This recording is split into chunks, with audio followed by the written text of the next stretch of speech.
നമസ്കാരം, എല്ലാവർക്കും ഓപ്പൺ ഔട്ടിലേക്ക് ഒരിക്കൽ കൂടി സ്വാഗതം. IT പരീക്ഷയുമായി ബന്ധപ്പെട്ട് ഇത്തവണ SSLC പരീക്ഷയ്ക്ക് തയ്യാറെടുക്കുന്ന വിദ്യാർത്ഥികൾക്ക് IT എക്സാമുമായി ബന്ധപ്പെട്ട വളരെ പ്രധാനപ്പെട്ട ചില പുതിയ വിവരങ്ങളാണ് നിങ്ങളോട് പറയാനുള്ളത്. കാരണം കുറേ മാറ്റങ്ങൾ ഇത്തവണ വന്നിട്ടുണ്ട്. ആ മാറ്റങ്ങൾ എന്താണ്, അതേപോലെ ഇത്തവണ എങ്ങനെയാണ് പരീക്ഷ, എത്രയെത്ര മാർക്കുകൾ, ഏതൊക്കെ ഭാഗത്ത് നിന്ന് തുടങ്ങിയ കാര്യങ്ങളാണ് ഞാൻ പറയുന്നത്. ഏറ്റവും ആദ്യം തന്നെ പറയട്ടെ, ഈ വീഡിയോ നിങ്ങൾ പൂർണ്ണമായിട്ടും കാണണം. ഈ വീഡിയോയ്ക്ക് രണ്ട് ഭാഗങ്ങളുണ്ട്. ആദ്യം ഗവൺമെൻറ് ഇറക്കിയ പുതിയ ഉത്തരവ് പ്രകാരം എങ്ങനെയാണ് ചോദ്യങ്ങൾ വരിക, എങ്ങനെയൊക്കെയാണ് നിങ്ങൾ ഉത്തരങ്ങൾ എഴുതേണ്ടത്, ഫോക്കസ് ഏരിയ ഏത്, നോൺ ഫോക്കസ് ഏരിയ എന്നെല്ലാം പറയുന്നുണ്ട്. രണ്ടാമത്തെ ഭാഗത്താണ് ഏറ്റവും പ്രധാനപ്പെട്ടത്. നമുക്കറിയാം, സാധാരണഗതിയിൽ IT മോഡൽ പരീക്ഷയ്ക്ക് വരുന്ന സമാനമായ രീതിയിലുള്ള ചോദ്യങ്ങളാണ് ഫൈനൽ പരീക്ഷയ്ക്ക് വരിക. മോഡൽ പരീക്ഷ, IT മോഡൽ പരീക്ഷയുടെ ക്വസ്റ്റ്യൻസ് ഇറങ്ങിയിട്ടുണ്ട്. കംപ്ലീറ്റ്ലി മാറിയ കുറേ ക്വസ്റ്റ്യൻസാണ് ഇത്തവണ വന്നിട്ടുള്ളത്. കഴിഞ്ഞ കുറച്ച് വർഷങ്ങളായിട്ടുള്ള ടൈപ്പ് ക്വസ്റ്റ്യൻസ് അല്ല ഇത്തവണ വന്നിട്ടുള്ളത്. അങ്ങനെയുള്ള ക്വസ്റ്റ്യൻസ് ആയിരുന്നെങ്കിൽ സുഖമായിരുന്നു. അതിൻ്റെ വീഡിയോസൊക്കെ ഇൻ്റർനെറ്റിൽ ഇഷ്ടംപോലെ അവൈലബിൾ ആയിരുന്നു. പക്ഷേ ഇത്തവണ വന്നിരിക്കുന്നത് പുതുമയുള്ള വ്യത്യസ്തമായ ചില വീഡിയോകളല്ല, ചില പ്രാക്ടിക്കൽ വർക്കുകളാണ്. ഇതുവരെ വരാത്തതാണ്. അതുകൊണ്ട് അതെന്താണ്, എങ്ങനെയാണെന്ന് അറിയണമെങ്കിൽ നിങ്ങൾ ഈ വീഡിയോ പൂർണ്ണമായിട്ടും കാണാം. ഇനി ഒരു കാര്യം കൂടി പറയാം, IT ഉൾപ്പെടെ എല്ലാ വിഷയങ്ങളുടെയും റിവിഷൻ ഈ ചാനലിൽ നിങ്ങൾക്ക് ലഭിക്കും. പ്രത്യേകിച്ച് മാറിയ IT പ്രാക്ടിക്കൽ വീഡിയോസ് എല്ലാം പ്രാക്ടിക്കൽ എല്ലാം എങ്ങനെ ചെയ്യുന്നതെന്ന് വളരെ കൃത്യമായിട്ട് നമ്മൾ ഈ ചാനൽ നിങ്ങളെ കാണിച്ചു തരും. മറക്കാതെ നിങ്ങൾ ഈ ചാനൽ സബ്സ്ക്രൈബ് ചെയ്യുക. എങ്കിൽ മാത്രമേ നിങ്ങൾക്ക് ഈ വീഡിയോസൊക്കെ കിട്ടൂ. ആദ്യം എന്താണ് ഗവൺമെൻറ് ഇപ്പോൾ ഇറക്കിയ സർക്കുലറിൽ പറയുന്നത് നമുക്കൊന്ന് പരിശോധിക്കാം. ഓക്കെ,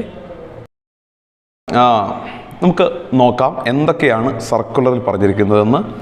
ഗവൺമെൻറ്റിൻ്റെ ഒരു സർക്കുലർ പുറത്തിറങ്ങിയിട്ടുണ്ട്. അത് 24-ാം തീയതി ഫെബ്രുവരി 24-ലാണ് ആ സർക്കുലർ പുറത്തിറങ്ങിയത്. അതിൽ വളരെ കൃത്യമായിട്ട് എങ്ങനെയാണ് ഇത്തവണത്തെ പരീക്ഷയിൽ എങ്ങനെയാണ് ചോദ്യങ്ങൾ വരുന്നത്, എത്രയാണ് സ്കോർ, എങ്ങനെയാണ് ഇതിൻ്റെ വാല്യുവേഷൻ തുടങ്ങിയ കാര്യങ്ങളെല്ലാം കൊടുത്തിട്ടുണ്ട്. ആദ്യമേ പറയുന്നുണ്ട്, സോഫ്റ്റ്വെയറിൻ്റെ സഹായത്തോടെ തിയറിയും പ്രാക്ടിക്കലും നമുക്ക് കമ്പ്യൂട്ടറിൽ തന്നെ ചെയ്യാൻ കഴിയുന്ന രീതിയിലാണ് ചോദ്യപേപ്പർ. അതെല്ലാ വർഷവും അങ്ങനെ തന്നെയാണ് ഉണ്ടാവുക. ഇത്തവണ അവർ കൊടുത്തിരിക്കുന്നത് IT പരീക്ഷയ്ക്ക് 50 മാർക്കാണ്. കഴിഞ്ഞ തവണ ഒരു ചെറിയ മാറ്റം വരുമെന്ന് പറഞ്ഞിരുന്നു, പക്ഷേ പരീക്ഷ നടക്കാത്തതുകൊണ്ട് ആ മാറ്റം ഇംപ്ലിമെൻ്റ് ചെയ്തില്ല. ഇത്തവണ IT പരീക്ഷയ്ക്ക് 50 മാർക്കാണ്. 50 മാർക്കിനാണ് ഇത്തവണ IT പരീക്ഷ നടക്കുന്നത്. അതിൽ 10 മാർക്ക് തിയറിക്കാണ്. 10 മാർക്ക് തിയറിക്കും 28 മാർക്ക് പ്രാക്ടിക്കലിനുമാണ് ലഭിക്കുക. 28 മാർക്ക് പ്രാക്ടിക്കൽ എന്ന് പറയുമ്പോൾ 7 മാർക്ക് വീതമുള്ള 4 പ്രാക്ടിക്കലുകൾ നിങ്ങൾ ചെയ്യേണ്ടതുണ്ട്.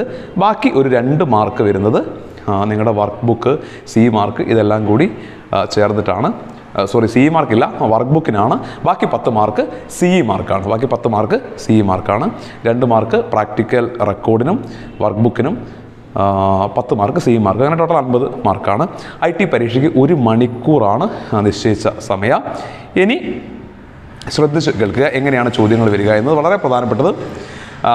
ഗവൺമെൻറ് പറഞ്ഞ പോലെ തന്നെ ചോയ്സുകൾ ഈ പരീക്ഷയിൽ ഉണ്ടാവും. ഫോക്കസ് ഏരിയയിൽ നിന്നും നോൺ ഫോക്കസ് ഏരിയയിൽ നിന്നും നിശ്ചിത ശതമാനം വീതം ചോദ്യങ്ങളാണ് ഈ വർഷത്തെ IT പരീക്ഷ. അതായത് ഫോക്കസ് ഏരിയയിൽ പഠിക്കാനുള്ള പാഠങ്ങളിൽ നിന്ന് മാത്രമല്ല, നോൺ ഫോക്കസ് ഏരിയയിൽ നിന്നും IT പരീക്ഷയ്ക്ക് ചോദ്യങ്ങൾ വരും എന്ന് വളരെ വ്യക്തമായി തന്നെ ഈ സർക്കുലറിൽ പറഞ്ഞിട്ടുണ്ട്. അത് കുട്ടികൾക്ക് ഒരല്പം കൺഫ്യൂഷൻ ആണ്. കാരണം ഫോക്കസ് ഏരിയ ഉള്ളത് തന്നെ അവർക്ക് പഠിക്കാൻ ഇതുവരെ ടൈം കിട്ടിയിട്ടില്ല, അവസരം സ്കൂളിൽ കിട്ടിയിട്ടില്ല. ഇനി തിയറി ക്വസ്റ്റ്യൻസിനെ കുറിച്ചിട്ട് ഇവിടെ കൊടുത്തിട്ടുണ്ട്. തിയറി ക്വസ്റ്റ്യൻസുമായിട്ട് ബന്ധപ്പെട്ടിട്ടുള്ള ചില കാര്യങ്ങൾ കൊടുത്തിട്ടുണ്ട്. തിയറിയിൽ 2 വിഭാഗം ചോദ്യങ്ങളുണ്ട്. അതിൽ ഒന്ന് മൾട്ടിപ്പിൾ ചോയ്സ്, ഒരു അനുയോജ്യമായ ഒരു ഉത്തരം തിരഞ്ഞെടുക്കുന്ന ചോദ്യങ്ങളാണ്.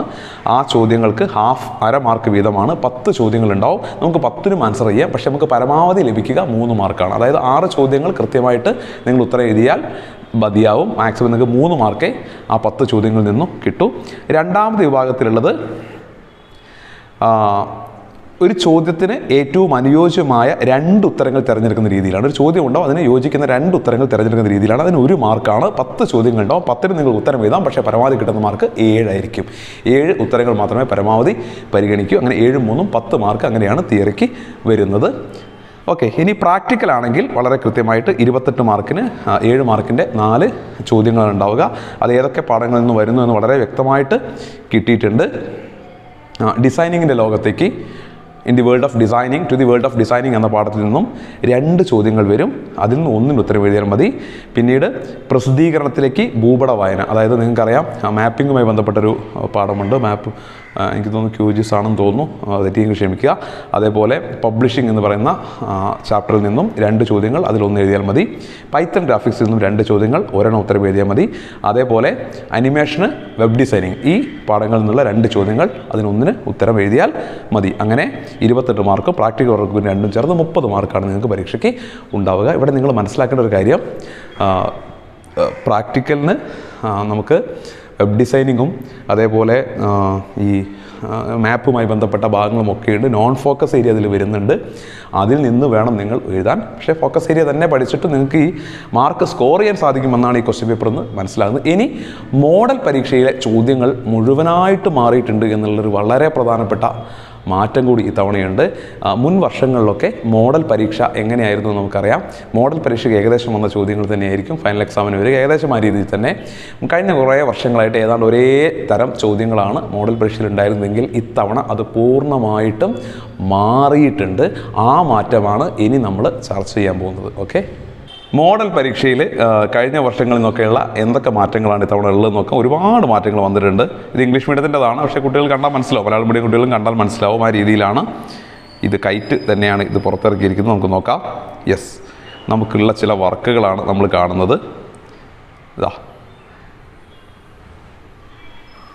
ഇങ്ക്സ്കേപ്പ് ഉപയോഗിച്ചിട്ട് ഇപ്പം നിങ്ങൾ സ്ക്രീനിൽ കാണുന്ന ചിത്രം വരയ്ക്കുക. കോഫി എന്ന് എഴുതിയ ആ കോഫി പോട്ട്, ഒരു കോഫി പോട്ടല്ല, കോഫി കപ്പ് വരയ്ക്കുക, കോഫി എന്ന് എഴുതുക. അതേപോലെ ഉബുണ്ടു ലോഗോ ക്രിയേറ്റ് ചെയ്യുക. ഇതും ഇങ്ക്സ്കേപ്പ് വെച്ച് ചെയ്യേണ്ടതാണ്. ഉബുണ്ടുവിൻ്റെ ഒരു ലോഗോ ക്രിയേറ്റ് ചെയ്യുക.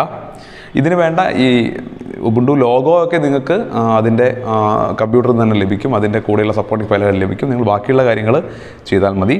അതേപോലെയുള്ള മറ്റൊരു ചോദ്യം കാണാം. ഇതാ ഇവിടെ ഇങ്ക്സ്കേപ്പ് ഉപയോഗിച്ച് വരയ്ക്കേണ്ടതാണ് ഈ ചോദ്യങ്ങൾ. ഇങ്ങനെ കുറേ ചോദ്യങ്ങളിൽ മാറ്റങ്ങൾ വന്നിട്ടുണ്ട്. നിങ്ങൾക്കിവിടെ ഇതെല്ലാം കാണാം, വന്നിരിക്കുന്ന മാറ്റങ്ങൾ എന്താണ്. പൈത്തൺ ഗ്രാഫിക്സിലും മറ്റുമായിട്ട് ഓരോ വിഭാഗത്തിൽ വരുന്ന ചോദ്യങ്ങൾക്ക് വന്ന മാറ്റങ്ങളെല്ലാം കാണാം. പബ്ലിഷിങ്ങിൽ വരുന്ന ചോദ്യങ്ങൾ, മാപ്പ് റീഡിങ്ങിൽ വരുന്ന ചോദ്യങ്ങൾ, അങ്ങനെ ഓരോ പൈത്തൺ ഗ്രാഫിക്സ് വന്നു. ഇതേപോലെ ഓരോ വിഭാഗത്തിൽ വരുന്ന ഒരുപാട് മാറ്റങ്ങളുണ്ട്. അത് വിശദമായിട്ട് നിങ്ങൾ പരിശോധിക്കണമെങ്കിൽ പുതിയ മോഡൽ ചോദ്യങ്ങൾ ഉൾപ്പെട്ട PDF ഞാൻ ഡിസ്ക്രിപ്ഷൻ ബോക്സിൽ കൊടുത്തിട്ടുണ്ട്. ഡിസ്ക്രിപ്ഷൻ ബോക്സിലും ഫസ്റ്റ് കമൻറ്റിനും കൊടുത്തിട്ട് നിങ്ങൾ അവിടെ നിന്ന് ഡൗൺലോഡ് ചെയ്ത് പൂർണ്ണമായിട്ടും നിങ്ങൾ പരിശോധിക്കുക. ഒരു കാര്യം ഞാൻ ഉറപ്പ് തരാം, ഇതൊന്നും ചെയ്യാൻ എങ്ങനെ ഞങ്ങൾ ചെയ്യുമെന്നോർത്ത് നിങ്ങൾ വിഷമിക്കേണ്ട ഒരു ആവശ്യമില്ല. ഓപ്പൺ ഔട്ട് ചാനലിൽ ഇതിൽ ഓരോന്നും എങ്ങനെ ചെയ്യാം, ഓരോ വിഭാഗവും എങ്ങനെ ചെയ്യാമെന്ന് വളരെ കൃത്യമായിട്ട് വിശദീകരിക്കുന്ന വീഡിയോകൾ നാളെ മുതൽ തന്നെ വന്നു തുടങ്ങും. നിങ്ങൾക്കെല്ലാം ചെയ്ത് പഠിപ്പിക്കാൻ നമ്മുടെ കൂടെയുള്ള IT-യുമായി ബന്ധപ്പെട്ട ആളുകളുണ്ടാവും. അവർ നിങ്ങളെ വീഡിയോയിലൂടെ പഠിപ്പിക്കും എന്നാണ് എങ്ങനെയാണ് ചെയ്യേണ്ടത് എന്നെല്ലാം. ഈ മാറ്റങ്ങൾ തീർച്ചയായിട്ടും നിങ്ങൾ മനസ്സിലാക്കി വെക്കുക. വീണ്ടും കാണാം. Thank you.